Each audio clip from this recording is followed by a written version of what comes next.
денешен ден, христијаните кои се придржуваат на Грегоријанскиот календар го слават Божик, роденденот на Синот Божји, Исус Христос, еден од најрадосните христијански празници.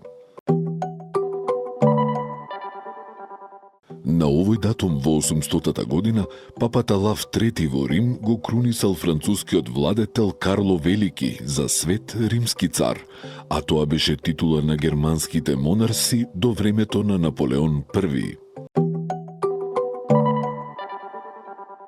На денешен ден во 1066 година во Вестминстерската катедрала во Лондон за англиски крал бил крунисан норманскиот војвода Вилијам I Освојувачот.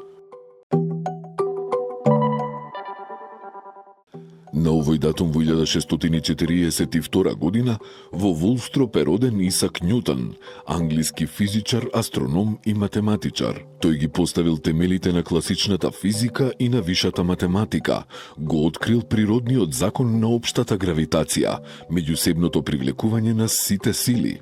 Ги пронашол и основните принципи на механиката и трите основни закони за движењето, а го усовршил и телескопот.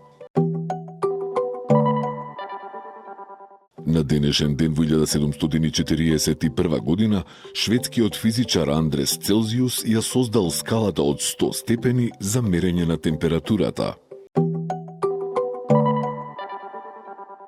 На овој датум во 1876 година роден е пакистанскиот државник Мохамед Али Џин, основач и прв председател на Пакистан, кој заедно со Махатма Ганди и Џавахарлал Нехру се борел за независност на Индија од Велика Британија. На овој датум во 1903 година во Софија излегла од печат книгата за македонските работи од македонскиот публицист и лингвист Крсте Петков Мисирков. Во неа Мисирков ја истакнува и ја заштитува националната индивидуалност на македонскиот народ и неговото право на самостоен културен и национален развој. На денешен ден во 1911 година во Чикаго е роден Борне Хогарт, илустратор на популарниот филмски лик Тарзан. На денешен ден во 1918 година роден е египетскиот државник Анвар Ел Садат, председател на Египет од октомври 1976 до октомври 1981 година, кога на воена парада во Каиро бил убиен од страна на исламски терористи, огорчени поради склучувањето мир со Израел.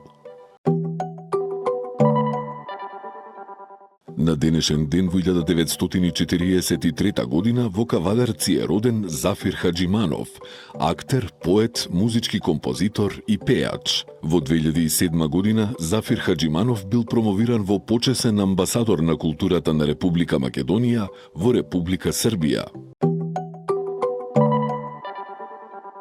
На денешен ден во 1979 година советски трупи влегле во Авганистан во прва воена интервенција на Советскиот сојуз надвор од Варшавскиот пакт, а официјална Москва ова го објасни како интервенција со цел да се спречи граѓанската војна во земјата.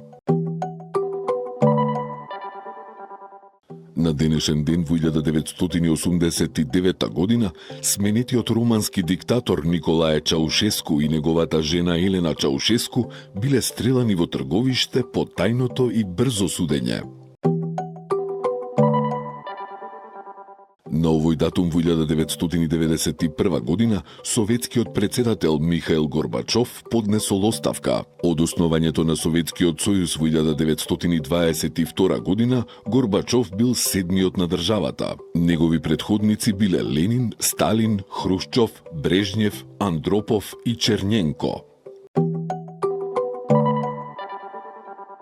На овој датум во 1995 година во Беверли Хилс умрел американскиот филмски актер, пејач и забавувач Дин Мартин, кој почетната слава ја стекнал во тандем со комичарот Џери Луис, со кого снимил 18 филмови. На денешен ден во 1997 година на Куба за прв пат по 3 децении јавно и свечено бил прославен Божик. Председателот Фидел Кастро го прогласил тој ден за празник во чест на папата Јован Павле II, кој наредниот месец ја посетил Куба. На овој датум во 2006 година умрел Джеймс Браун, еден од најуспешните американски пејачи на блуз. Во текот на својата 40 годишна кариера имал 98 хитови на листата на Билборд Топ 40, што представува се уште редок рекорд. На денешен ден во 2016 година на 53 години почина популарниот вокалист Џорџ Мајкл. Звездата која беше лансирана во шоу-бизнисот во раните 80-ти како една половина од дуото Уем, а продолжи како соло изведувач. Од 1982 до 1986 година објави 3 студиски албуми, а како соло изведувач реализираше 5 студиски албуми продадени во тираж од 100 милиони примероци.